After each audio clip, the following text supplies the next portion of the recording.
da terceira série, sejam bem-vindos à nossa Semana do Conhecimento. Eu sou a professora Fran e vou tentar passar para vocês, relembrar, na verdade, conceitos que a gente já viu em Biologia, nessa Semana do Conhecimento. Vamos lá, gente, olha só. Então, a gente colocou o nome da nossa aula aqui de Detetive Biológico, porque vocês vão ter que descobrir alguma coisa no final. Objetivos da aula de hoje: retomar conceitos citogenéticos. Quais? DNA, cromossomo e cariótipo.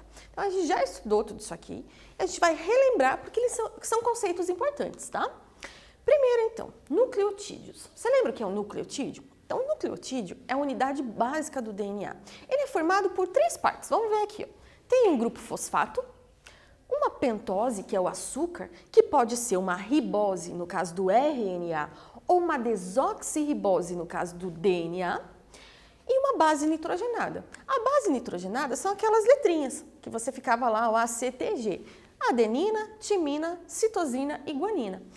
Se fosse um RNA, no lugar da timina ia ser uracila, tá? Tem que lembrar disso também. E lembrar que essas bases, elas se ligam uma na outra para formar a dupla fita. A adenina faz uma dupla ligação com a timina e a citosina uma tripla ligação com a guanina. Isso é importante se a gente pegar, por exemplo, o DNA de dois organismos diferentes.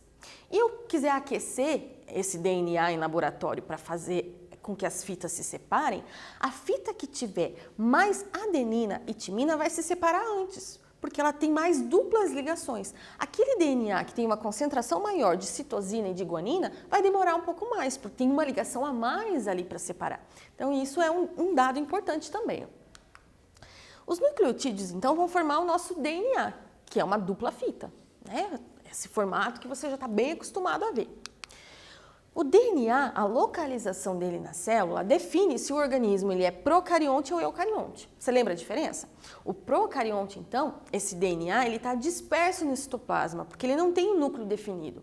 Já os eucariontes são aqueles que têm um núcleo definido, né? Que tem uma membrana nuclear delimitando ali o espaço onde o DNA fica guardado, fica escondidinho ali dentro, vamos dizer assim. Quem são os eucariontes?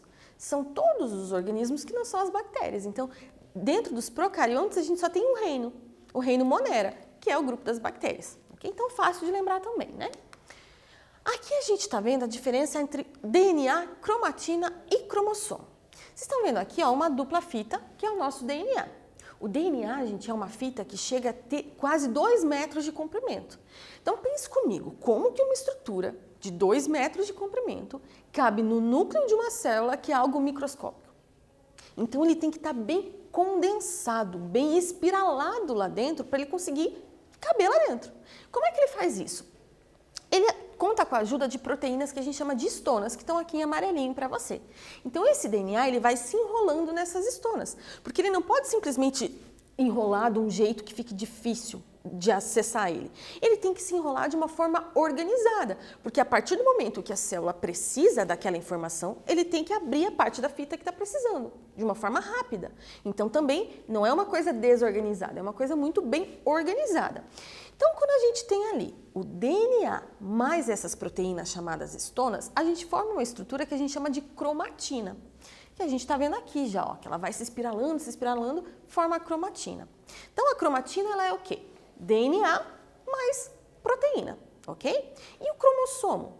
O cromossomo é o nível máximo de compactação do DNA. A gente só encontra cromossomo, né, nesse formato ali, do xizinho bonitinho que a gente está vendo na figura, quando a célula vai se dividir. Quando a célula vai se dividir, a gente consegue ver, senão a gente encontra o DNA em forma de cromatina. Então, tá vendo? Ó, cromatina e cromossomo são a mesma coisa. DNA enrolado em proteína. Só que a cromatina está menos espiralada, o cromossomo, máximo grau de compactação.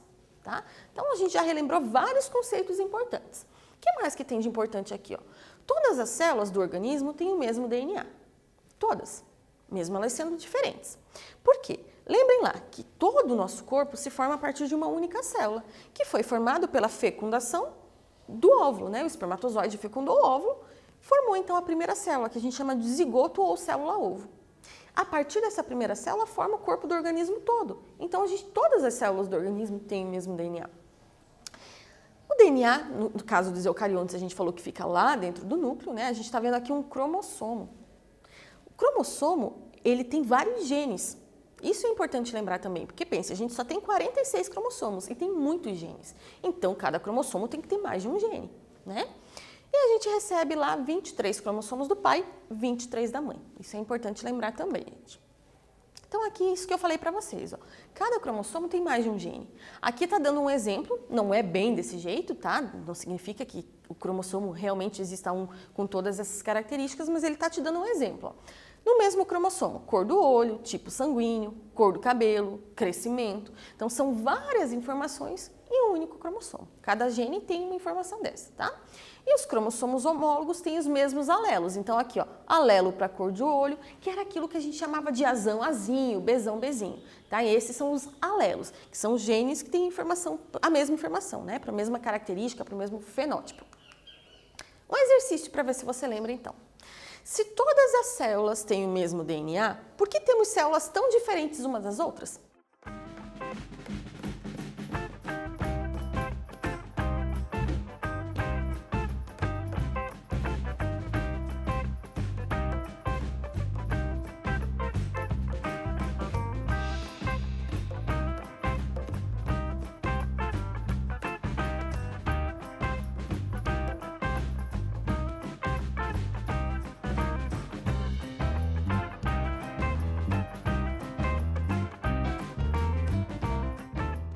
E aí, gente, conseguiram lembrar? Eu acho que a maioria de vocês sim. Por quê, gente? Porque tem genes diferentes ativos em células diferentes.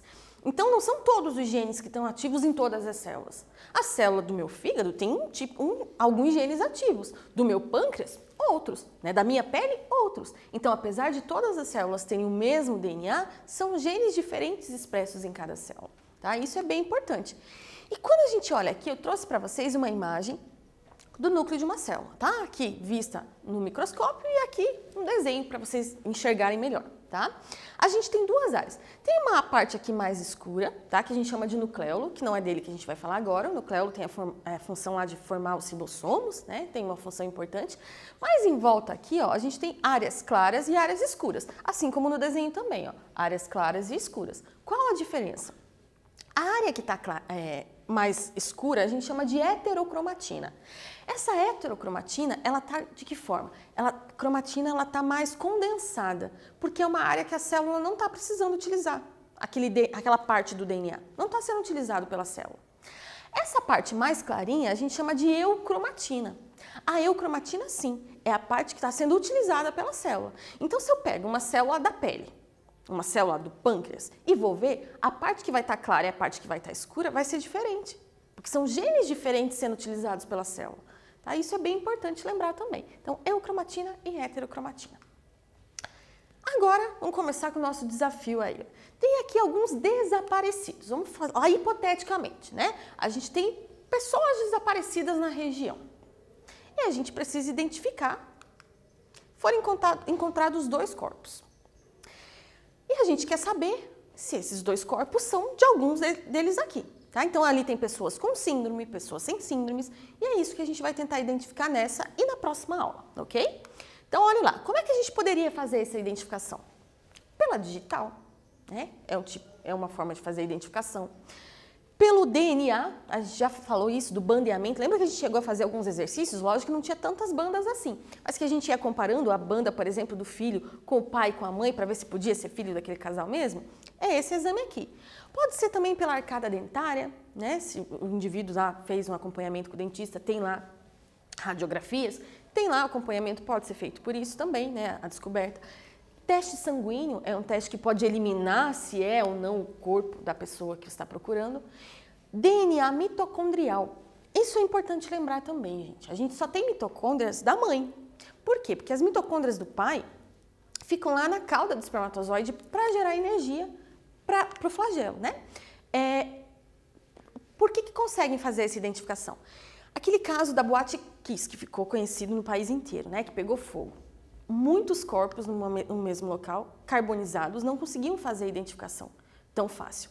Então, era pouco DNA disponível. Eles pegaram e fizeram como então? Eles resolveram fazer pelo DNA mitocondrial, porque cada célula tem um núcleo só, tem pouco DNA nuclear, mas tem várias mitocôndrias. Então, a chance de você conseguir mais DNA mitocondrial é muito maior do que o DNA nuclear, tá? Então, eles pegaram o DNA da mitocôndria e compararam com as mães que estavam aguardando para saber se era seu filho ou não que estavam ali. Então, eles conseguiram fazer a identificação pelo DNA mitocondrial, tá? É uma forma também. Um exercício. Os corpos encontrados passaram por um teste rápido de tipagem sanguínea. Um deles apresentava o sangue tipo O positivo e o outro sangue tipo B negativo. Ana, A positivo, e Carlos, AB positivo, possuem um filho entre a lista dos desaparecidos. Um dos corpos pode pertencer ao filho desse casal? Então, façam aí o exercício e eu já volto para a gente corrigir junto.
Resolver junto aqui, vamos ver se você lembrou como é que faz essa parte de genética. Eu espero que sim, porque a gente trabalhou muito isso, né, gente?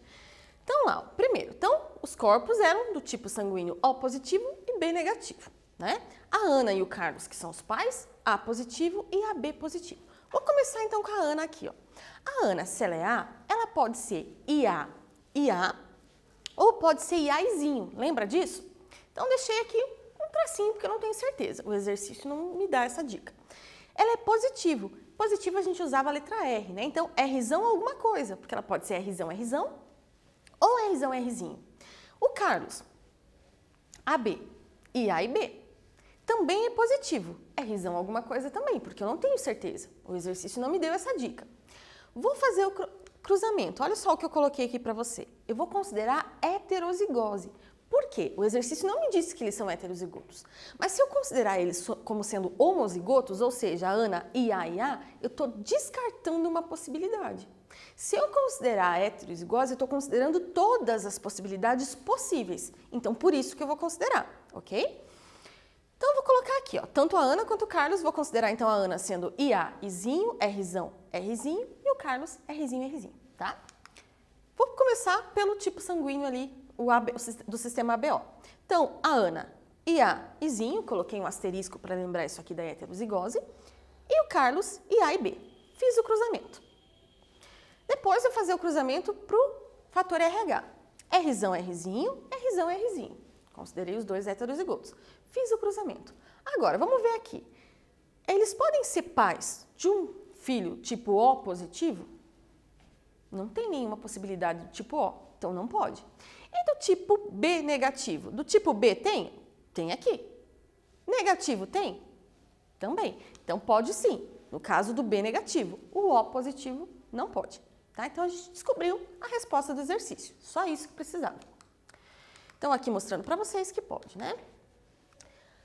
Outro teste que pode ser feito, gente, é o teste de cariotipagem, tá? Como entre os desaparecidos ali, eu coloquei para vocês algumas pessoas com síndromes e outras sem síndromes, a gente poderia fazer um teste de cariótipo para tentar eliminar quem não pode ser.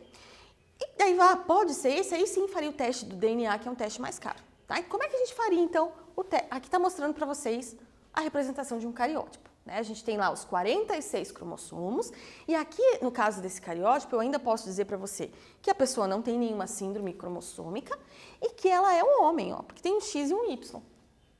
Então, já tem várias informações só de olhar o cariótipo. Então, o cariótipo é o nome dado ao conjunto de cromossomos de uma espécie. A gente já falou, inclusive, que o número de cromossomos da espécie não define se ela é mais complexa ou menos complexa do que a outra. Tá? Não é isso que define.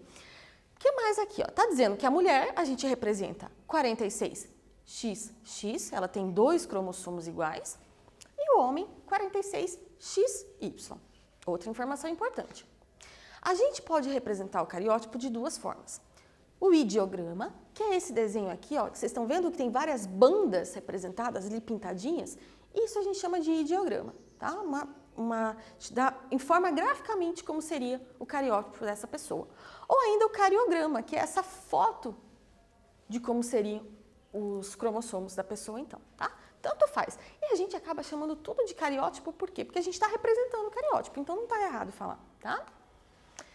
Aqui para você, gente, é um cariótipo humano normal, novamente aqui, ó, de um homem, aquele mesmo que estava lá, só que não está colorido.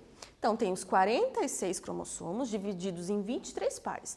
22 autossômicos, ou seja, não tem nada a ver com característica sexual, e um par sexual. Novamente, um homem aqui. A partir dessas informações, agora eu quero que você olhe esse cariótipo que eu coloquei para você aqui e diga para mim, que síndrome é essa?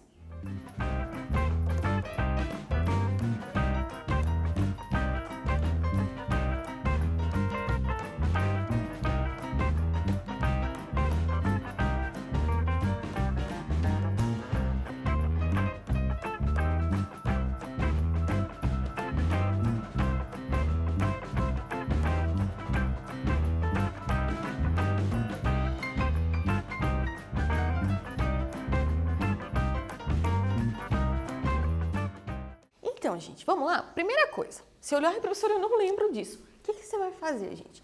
Olhar se está tudo em parzinho. Ó. Parzinho, parzinho, parzinho, parzinho. Primeira linha, todo mundo em par. Segunda linha, todo mundo em par também. Terceira, aqui chegou na quarta linha aqui, ó, não está em par, tá um trio. Então, você já sabe que é uma síndrome, uma trissomia, porque você tem 3 cromossomos, você não tem mais 2. Trissomia do cromossomo 21. Como é que a gente representa isso? Tem agora 47 cromossomos, XY é um homem, olha só, mais 21. Então, você representa qual é o cromossomo que está sobrando. Então, 47,XY, mais 21. Qual síndrome é essa? Síndrome de Down, tá? Então, vamos lembrar algumas características da síndrome de Down? Não coloquei aqui para vocês, mas vamos lembrar lá. Pessoas com síndrome de Down. Elas têm geralmente as pálpebras oblíquas, né? Aquele olhinho meio puxado que a gente vê. Língua protusa. O que é a língua protusa mesmo? Lembra que a língua é um pouco maior do que deveria ser, então por isso que geralmente as pessoas elas ficam com a língua para fora, né? Porque não conseguem ficar com a língua para dentro da boca. Aquela linha da mão aqui, as pessoas que não têm síndrome geralmente têm 2 linhas, elas têm uma linha que passa de um lado para o outro, uma linha só. Tá? Inclusive, Tiago, se eu não me engano, o símbolo do síndrome de Down é assim, né? Mostra, então, como é que é. Olha só que bacana. Tinha outras características? Tinha. Geralmente, eles têm músculos mais flácidos, né? Por isso, geralmente, acabam sendo um pouquinho mais gordinhos. E outras características, né? A gente tem níveis também de comprometimento intelectual. Tem pessoas com síndrome de Down que moram sozinhas, inclusive, têm uma vida bem independente. Outras que já são mais dependentes dos pais a vida toda. Então, tem diferentes níveis. E é a síndrome mais comum que a gente tem, né? A gente tem até um dia internacional da síndrome de Down, que a gente falou lá na aula de síndromes. Agora que você já viu como é que identifica, eu vou colocar mais um aqui para você. Você vai olhar para mim e vai dizer se tem uma síndrome e qual é.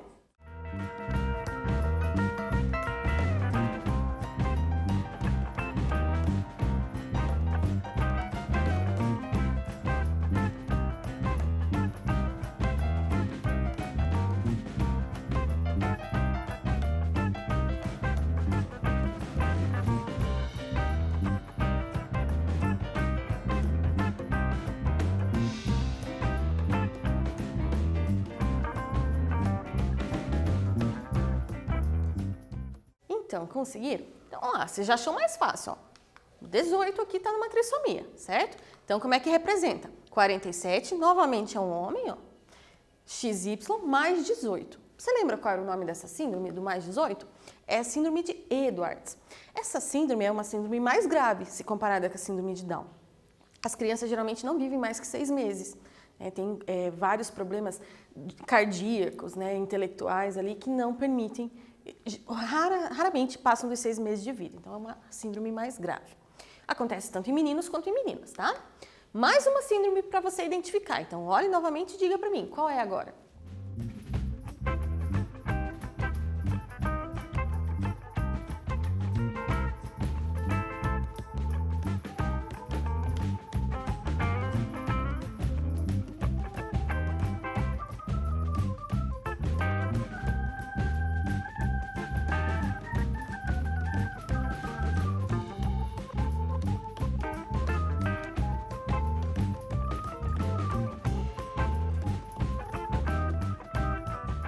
Conseguiram, gente? Tá vendo que agora não é mais uma trissomia daquelas que a gente estava vendo? Aqui está envolvendo os cromossomos sexuais agora. Então, tem 2X e um Y. Então, a gente sabe novamente que é um homem. Um homem, 47, X, X, Y. Qual síndrome era essa? Síndrome de Klinefelter. Lembra que os homens com essa síndrome geralmente são altos, magros, que têm algumas curvas femininas, podem apresentar um pouquinho de desenvolvimento de mamas, né? Tem um certo grau de comprometimento intelectual também. Então, também são características dessa síndrome. Claro que depende de pessoa para pessoa, tá, gente? A gente fala as características gerais, não quer dizer que toda pessoa que tem síndrome vai ter tudo isso que eu tô te falando. Vamos para mais um aqui, gente. Mais uma síndrome aqui. Olhe para mim e diga qual é.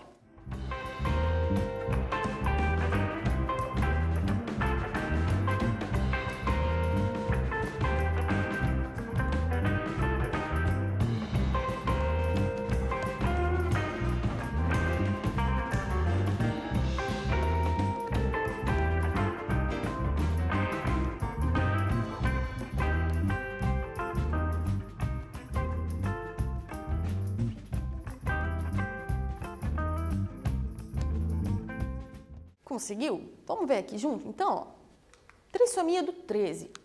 47 agora é uma mulher, ó. X mais 13.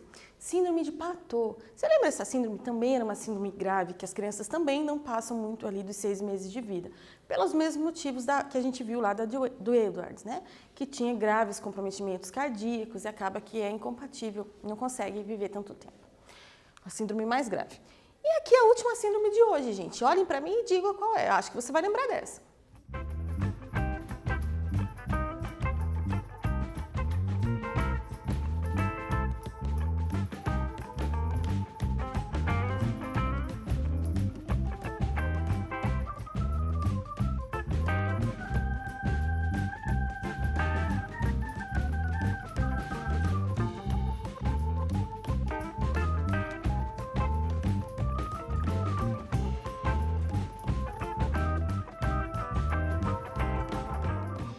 Agora, gente? Agora a gente está vendo aqui um caso de monossomia. Tá vendo que tem um X só? Então, 45x0. Síndrome de Turner. Lembra as mulheres com essa síndrome? Elas geralmente têm a estatura baixa, elas têm o corpo um pouco mais quadrado, não tem curvas femininas, não desenvolvem mamas, geralmente são estéreis, pescoço alado, outra característica. Gente, são só essas síndromes que existem? Não. Você quer relembrar? Quer saber um pouco mais? Lembra lá da nossa aula 28. A gente teve uma aula só falando sobre síndromes, onde a gente falou mais sobre as características, sobre as outras síndromes que não foram faladas aqui, por exemplo, do supermacho, ou Jacob, da superfêmea. Então, tem outras síndromes também, tá? Mas se você ficou curioso, quer lembrar e não lembrou lá, assista de volta a nossa aula 28, que tá tudo explicadinho para você. Na próxima aula, gente, então a gente reviu várias coisas importantes hoje. Na próxima aula, a gente vai ter que desvendar o mistério dos 2 corpos que ficaram nessa aula ainda. Então, espero vocês na próxima aula, tá? Não me deixem aqui esperando.